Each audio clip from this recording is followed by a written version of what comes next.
Welcome students.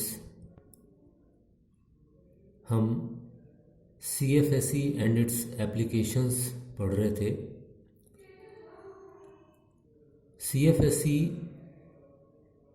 किस तरीके से आयनिक रेडियाई को प्रभावित करती है वो हमने पिछले लेक्चर में देखा था। आज हम CFSE किस तरीके से फर्स्ट ट्रांजिशन मेटल आयंस की हाइड्रेशन एनर्जी को प्रभावित करता है उसको भी देखते हैं। इस पार्ट ऑफ केमिस्ट्री को समझने के लिए ये आवश्यक है कि पहले हाइड्रेशन एनर्जी का मतलब समझा जाए। सॉल्वेशन एनर्जी, जिसे हम विलायकन ऊर्जा भी बोलते हैं, या हाइड्रेशन एनर्जी जिसे हम जलयोजन ऊर्जा भी बोलते हैं, मोर और लेस एक ही चीज़ है। बस हाइड्रेशन एनर्जी या जलयोजन ऊर्जा स्पेसिफिकली ये बताती है कि यह ऊर्जा किसी मेटल आयन के चारों तरफ जल के अणुओं की व्यवस्था के कारण उत्पन्न होती है या निकलती है। इस हाइड्रेशन एनर्जी को समझने के लिए हम यह देखते हैं कि ये वाटर मॉलिक्यूल, जो कि एक कोवलेंट मॉलिक्यूल है, उसका स्ट्रक्चर है वी शेप। ये संरचना है। क्योंकि ये वी शेप संरचना है और लीनियर नहीं है, इसलिए इस मॉलिक्यूल में डाइपोल्स पैदा हो जाते हैं। जो ऊपर वाला पार्ट है यानी ऑक्सीजन का, यहाँ ऊपर नीचे कुछ नहीं होता है लेकिन समझाने के लिए, वो पार्शियली नेगेटिवली चार्ज है, जबकि जो नीचे वाला हाइड्रोजन का पार्ट है वो पार्शियली पॉजिटिवली चार्ज्ड है। हम कह सकते हैं कि ऑक्सीजन वाला पार्ट पार्शियली या आंशिक रूप से नेगेटिवली चार्ज है, क्योंकि ऑक्सीजन की इलेक्ट्रोनेगेटिविटी, विद्युत ऋणता, हाइड्रोजन से ज़्यादा है। अतः ऑक्सीजन और हाइड्रोजन के मध्य बने बंध को, इलेक्ट्रॉन्स को, ऑक्सीजन अपनी ओर ज़्यादा आकर्षित करता है। इसलिए ये इलेक्ट्रॉन्स बीच में ना होके हाइड्रोजन के थोड़ा सा ऑक्सीजन की तरफ रहते हैं, और इसी कारण से ऑक्सीजन के ऊपर पार्शियल नेगेटिव चार्ज और हाइड्रोजन के ऊपर पार्शियल पॉजिटिव चार्ज पैदा हो जाता है। अगर हम किसी मेटल आयन सॉल्ट के डिसोल्यूशन की बात करें, उसके घुलने की बात करें, उदाहरण के तौर पर नमक जब पानी में डाला जाता है तो वो घुलता क्यों है, डिसॉल्व क्यों होता है? क्योंकि नमक पानी के साथ कुछ इस तरीके की रिएक्शन करता है। हालांकि इसको केमिस्ट्री में रिएक्शन नहीं मानते हैं, ये एक फिजिकल प्रोसेस माना जाता है। लेकिन सुप्रामोलिकुलर केमिस्ट्री, जो कि एक केमिस्ट्री की नई ब्रांच है, उसमें इसको केमिकल रिएक्शन मान लिया गया है।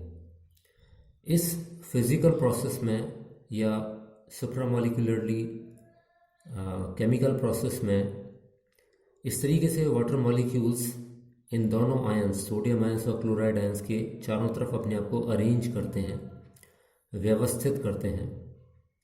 इनकी व्यवस्था कुछ इस प्रकार होती है कि इस तरीके का जो बंध बनता है उसे हम आयन डाइपोल इंटरेक्शन बोलते हैं। क्योंकि सोडियम हमारा एक आयन है और वाटर एक डाइपोल है, जैसा मैंने अभी बताया, तो वाटर अपने आप को इस सोडियम आयन के चारों तरफ इस तरीके से व्यवस्थित करता है कि इसका जो नेगेटिव पार्ट है यानी ऑक्सीजन वाला पार्ट है वो सोडियम के पास रहता है, जबकि हाइड्रोजन वाला पार्ट सोडियम से दूर रहता है।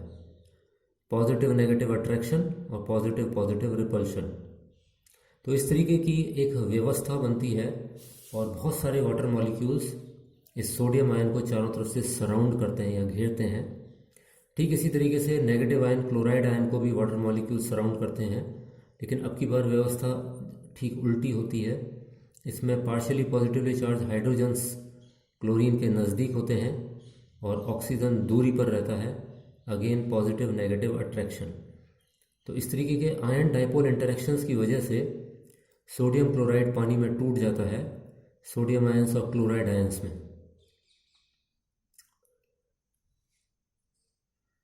वाटर मॉलिक्यूल्स की इस व्यवस्था के कारण, क्योंकि ये एक सिस्टमेटिक ओरिएंटेशन है वाटर मॉलिक्यूल्स का, सोडियम आयन के चारों तरफ और क्लोरीन आयन के चारों तरफ, इसके कारण ये सिस्टम स्टेबलाइज होता है, स्थायित्व प्राप्त करता है और इसमें से ऊर्जा निकलती है।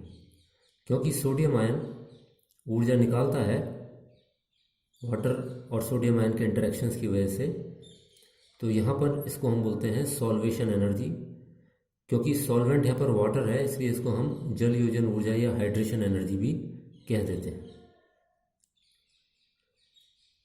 अपेरेंटली देखने में ऐसा लगता है कि ये जो मेटल आयन है हमारा, ये जितना ज़्यादा बड़ा होगा उतने ही ज़्यादा वाटर मॉलिक्यूल्स इसके चारों तरफ आ पाएंगे। जितने ज़्यादा वाटर मॉलिक्यूल्स इसके चारों तरफ आएंगे उतनी ही ज़्यादा जल योजन ऊर्जा होगी। लेकिन होता इसके विपरीत है। जितना छोटा मेटल आयन होगा उतनी ही ज़्यादा जल योजन ऊर्जा होगी। उदाहरण के तौर पर लिथियम आयन की जल योजन ऊर्जा सोडियम आयन से ज़्यादा है, क्योंकि लिथियम आयन में न केवल वाटर मॉलिक्यूल्स इसको चारों तरफ से घेरते हैं, बल्कि छोटा आयन होने की वजह से ये वाटर मॉलिक्यूल्स को ज़्यादा ध्रुवित कर पाता है, ज़्यादा अपनी ओर आकर्षित कर पाता है।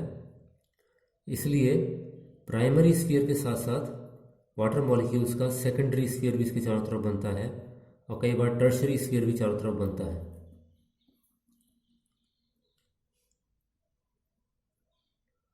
तो ये ठीक उल्टी व्यवस्था है कि जितना छोटा मेटल आयन होगा उतना ही बड़ा वो जलयोजित आयन होगा, यानी वाटर मॉलिक्यूल्स उसके ज़्यादा से ज़्यादा उसके चारों तरफ लिपटे हुए होंगे। आई रिपीट, यहाँ पर मैंने सोडियम आयन के चारों तरफ केवल वाटर मॉलिक्यूल्स की एक लेयर बनाई है, लेकिन वाटर मॉलिक्यूल्स की दूसरी लेयर कुछ इस तरीके से बनती है जिसमें कि ये water molecules in water molecules के साथ हाइड्रोजन बॉन्डिंग कर सकते हैं। ऐसे बहुत सारे वाटर मॉलिक्यूल्स इनके चारों तरफ अरेंज हो जाते हैं। जितना छोटा मेटल आयन होगा उतने ही ज़्यादा वाटर मॉलिक्यूल्स सेकेंडरी स्फीयर में आएंगे, टर्शरी स्फीयर बनाएंगे। जितना बड़ा सोडियम मेटल आयन होगा उतनी ही ये व्यवस्था कमज़ोर होगी। हम बोलेंगे कि उसका जलयोजित आयन भी छोटा होगा और हाइड्रेशन एनर्जी भी कम होगी। फिर से बता रहा हूँ कि मेटल आयन का साइज़ जितना अधिक होगा उतनी ही कम उसकी हाइड्रेशन एनर्जी होगी। जितना मेटल आयन का साइज़ छोटा होगा उतनी ही ज़्यादा उसकी हाइड्रेशन एनर्जी होगी। इस बात को हमें ध्यान रखना है। अब आते हैं हम हाइड्रेशन एनर्जी और क्रिस्टल फील्ड स्टेबलाइजेशन एनर्जी, इन दोनों में क्या संबंध है। Crystal field stabilisation energy, again मैंने पिछले लेक्चर में जैसे बताया था, हमने वीक फील्ड ऑक्टाहेड्रल केस को कंसीडर किया है। यहाँ पर ये डिफरेंट मेटल आयंस हैं जिनका इलेक्ट्रॉनिक कन्फिग्रेशन दिया हुआ है, और इस तरीके के वीक ऑक्टाहेड्रल फील्ड में उनकी CFSE कितनी होगी उसको यहाँ पर बताया हुआ है। इस तरीके से ये भी डिफरेंट मेटल आयंस हैं, अलग अलग इलेक्ट्रॉनिक कन्फिग्रेशन लिए हुए, और यहाँ पर उनकी वीक फील्ड ऑक्टाहेड्रल केस में जो CFSE होगी या क्रिस्टल फील्ड स्टेबलाइजेशन एनर्जी होगी उसको बताया हुआ है। इस डायग्राम में हाइड्रेशन एंथैल्पी या हाइड्रेशन एनर्जी और डिफरेंट मेटल आयंस को +2 ऑक्सीडेशन स्टेट्स में लिया हुआ है। ये सारे के सारे metal ions first transition series के मेटल आयंस हैं, एक्सेप्ट कैल्शियम जो कि एल्कलाइन अर्थ मेटल है। कंपैरिजन के लिए यहाँ पर रखा गया है। हमें मालूम है कि जैसे जैसे हम कैल्शियम से जिंक की तरफ बढ़ रहे हैं वैसे वैसे आयनिक रेडियाई कम होती जा रही है, धातु आयन का आकार छोटा होता जा रहा है। ये हम पिछले लेक्चर में देख चुके हैं। जैसे जैसे आकार छोटा होता जाएगा वैसे वैसे हाइड्रेशन एनर्जी बढ़नी चाहिए, और हाइड्रेशन एनर्जी को जो ट्रेंड फॉलो करना था वो ये डैश लाइन वाला ट्रेंड फॉलो करना था। लेकिन वास्तव में ये इस तरीके का ट्रेंड फॉलो नहीं करते हैं मेटल आयंस। इनकी हाइड्रेशन एनर्जी कुछ इस तरीके से बनती है, डबल हम्प्ड ग्राफ, जिसमें अगेन पीक पर वेनेडियम इधर आता है, फिर इधर पीक पर निकल आता है, उसके बाद फिर रिड्यूस होने लगती है। ये ट्रेंड बिल्कुल ठीक उसी तरीके से है जैसे कि आयनिक रेडियाई था, क्योंकि कैल्शियम से वेनेडियम तक आयनिक रेडियाई रिड्यूस होती है, इसलिए इनकी हाइड्रेशन एनर्जी बढ़ती है। फिर वेनेडियम के बाद क्रोमियम पर आयनिक रेडियाई थोड़ा बढ़ जाती है, तो हाइड्रेशन एनर्जी रिड्यूस हो जाती है। मैग्नीज के केस में आयनिक रेडियाई फिर बढ़ जाती है, इसलिए कंपैरेटिवली, इसलिए फिर से इनकी हाइड्रेशन एंथैल्पी रिड्यूस हो जाती है। इसको हम CFSE के पॉइंट ऑफ व्यू से भी देख सकते हैं कि हमने देखा था कि जैसे जैसे इलेक्ट्रॉनिक कन्फिगुरेशन चेंज हो रहा है, D1 D2 D3 D1 D2 D3, वैसे वैसे क्रिस्टल फील्ड स्टेबलाइजेशन एनर्जी बढ़ रही है। इसका मतलब है कि आयनिक आकार छोटा होता जा रहा है मेटल का। आयनिक आकार छोटा होता जाएगा तो हाइड्रेशन एनर्जी बढ़ती जाएगी, तो ये हमारी बढ़ती जा रही है। तो ये वेनेडियम का एग्जाम्पल है -1.2। अब इसके बाद क्रोमियम पर, ये क्रोमियम का एग्जाम्पल है, तो क्रोमियम पर क्योंकि CFSE रिड्यूस हो गई है, हम कहेंगे कि क्रोमियम का आयनिक साइज इंक्रीज हो गया है, बढ़ गया है, इसलिए उसकी हाइड्रेशन एनर्जी या हाइड्रेशन एंथैल्पी भी रिड्यूस हो गई है, कम हो गई है। इसके बाद ये मैग्नीज 2+ का केस है, जहाँ पर कि कोई CFSE नहीं है या क्रिस्टल फील्ड की वजह से अतिरिक्त स्थायित्व नहीं है, तो मैग्नीज इस लाइन पर आ गया है। कैल्शियम, मैग्नीज और जिंक वाली जो लाइन है, ये कैल्शियम का केस था। मैग्नीज के बाद D6 केस है हमारा आयरन 2+ का, तो D6 केस में अगेन -0.4 CFSE है, जो 0.0 से ज़्यादा स्टेबलाइजेशन रखती है, इसलिए इसका आकार छोटा हो जाता है, तो हाइड्रेशन एंथैल्पी बढ़ जाती है। फिर इसके बाद अगेन CFSE बढ़ती जा रही है, आयनिक आकार छोटा होता जा रहा है, निकल तक D8 केस निकल है, तो यहाँ पर हाइड्रेशन एंथैल्पी बढ़ती जा रही है।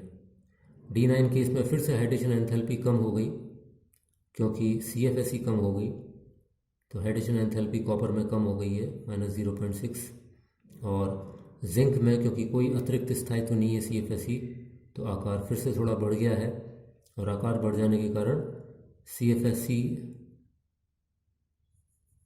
को कोई कंट्रीब्यूशन ना होने के कारण हाइड्रेशन एंथैल्पी भी कम हो गई है। Thank you.